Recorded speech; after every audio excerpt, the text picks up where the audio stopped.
still can do this. Okay, cool. Okay, you should have your foot on the brake. Yep, foot's on the brake.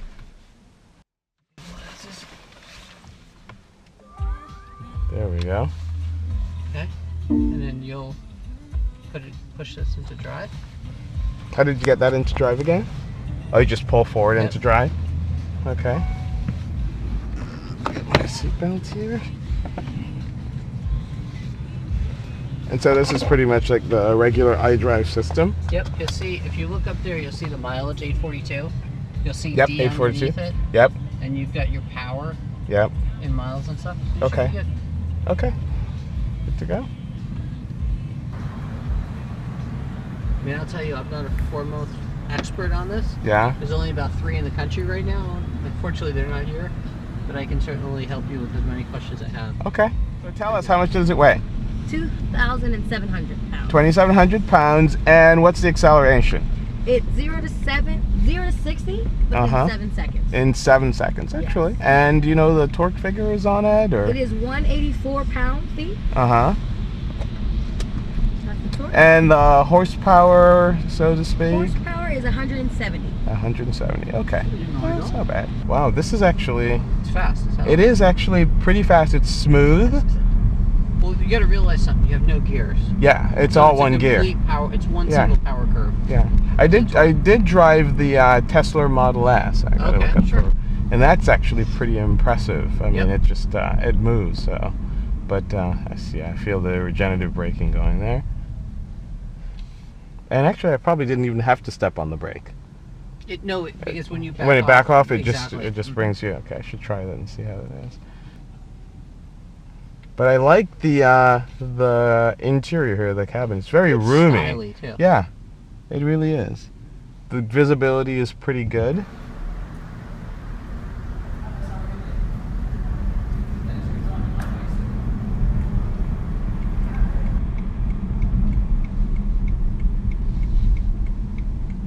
It's certainly fast enough to be able to easily make any of these entrances that you have to with highways around here. Oh yeah. Oh. This is pretty good. It's awesome, isn't it? It really is. It doesn't, and you know, we'll see when I get there's a corner up here, but you know, one of the things you always worry about, and I guess because, again, it's electric, the batteries are down low, it has, you know, a pretty low center of gravity, so even though it's a relatively tall car, it's still, it doesn't feel like it's kind of rolling. It's actually room. It's very comfortable. I like my seating position. It's not quite SUV, but it is. You have a bit more of a command seating position. And again, like you said, you're right. It's one gear. So, so what's the top speed on this? You know, that's a great question. I'm gonna say probably. I'm not gonna guess. But I'll get you that information. I'll email you. Okay. I'll email you, or I can Chris do it. Most of the BMWs are limited at 130. I'm going to guess this is limited lower than that, but I'll double check for you. Okay. That's interesting also. I just noticed something on the dash.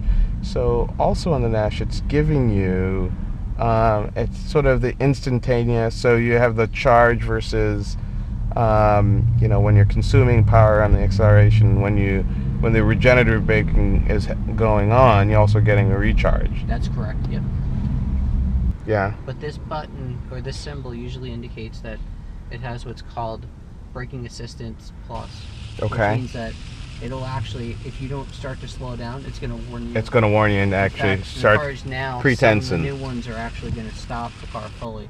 Well, the M5 does, actually. Yeah, exactly. Yeah, so my car, so my car actually has the collision avoidance system, I guess. So off a bit, whatever, you know. Yeah.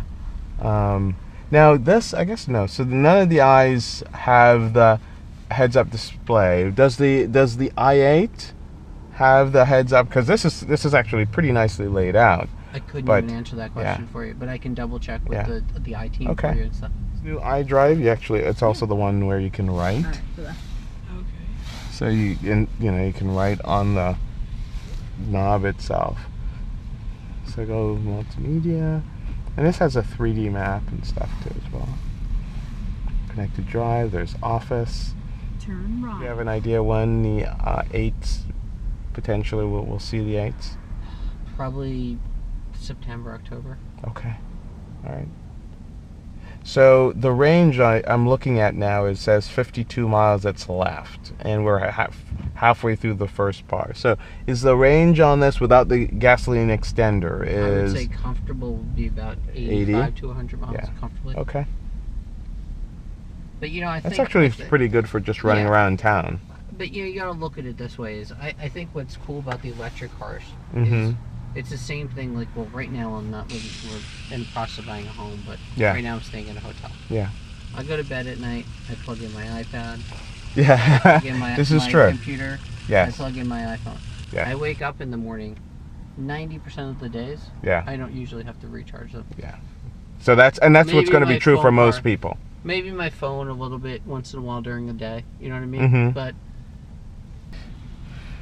turn signals are there. Light switches there.